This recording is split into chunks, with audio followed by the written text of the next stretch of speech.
This is Truth is Scarier Than Fiction, and I'd like to welcome you to Cryptobotany, 5 cryptid plants. You may remember that I did a shorter video on Cryptobotany last year, but I looked further into Cryptobotany recently, and figured that it should have its own full-length video. So let's begin. What is Cryptobotany? According to an unapproved Collins Dictionary definition, Cryptobotany is the study of various plants that are reported to exist, but have not been taxonomically identified by scientific consensus.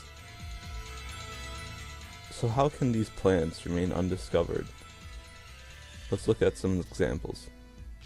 A major mystery comes from the Voynich manuscript, which is supposedly a manuscript that was written in the 15th century that contains an indecipherable language, as well as many fantastic pictures and drawings, including drawings of plants. Many of these plants are not identified. However, theories for what some of these plants could be have been put forth, such as in this photo, which is supposedly a sunflower. If you believe the Voynich manuscript to be genuine and a primary source, this manuscript could be presented as an eyewitness account for an undiscovered, possibly extinct plant species. We may never know, as the manuscript hasn't been cracked, and even if it was real, the species could have already been driven into extinction. A question remains, however, and is often brought up.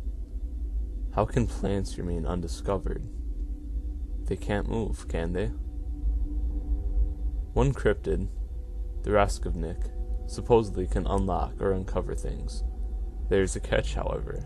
The plant is almost impossible to recognize, and the easiest way to find it is through the use of subterranean creatures.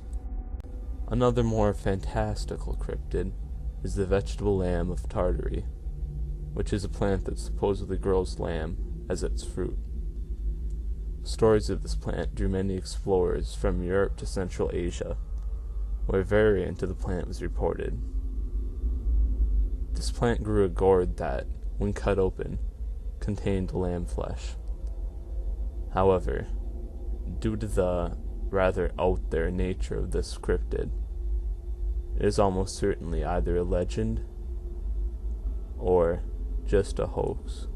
A more realistic cryptid plant is the umtlibi, which was reported from South Africa. The umtlibi was reported by Henry Callaway in the 19th century. Many varieties of the plant were reported in his book, The Religious System of the Amazulu, with 2 heavily described. The first variant was a small shrub. There is also a 2-layered bark tree, with the dead outer layer of bark covering a living layer. The plant was reported as being so toxic that even upon approach, its victim would feel chills, headache, pain, and it could even cause death. The ground around it was rumored to be littered with bodies. In contrast, however, its fruit was reported to have medical properties. The Nubian tree was reported along the Nile, and reportedly lured people in with its fruit, only to kill them with its deadly leaves and vines. If real, at least one was killed by Phil Robinson's uncle, who first supposedly reported the tree. A final cryptid plant is the Psephylium, which was reported as a valuable plant from Libya. Evidence of this plant remains from early writings, from southern Europe to Egypt. This is Truth is Scarier Than Fiction. Thank you for stopping by. If you liked my video, make sure to check out more videos from my channel, as well as my recommended channel on my homepage. And remember, fear keeps us going.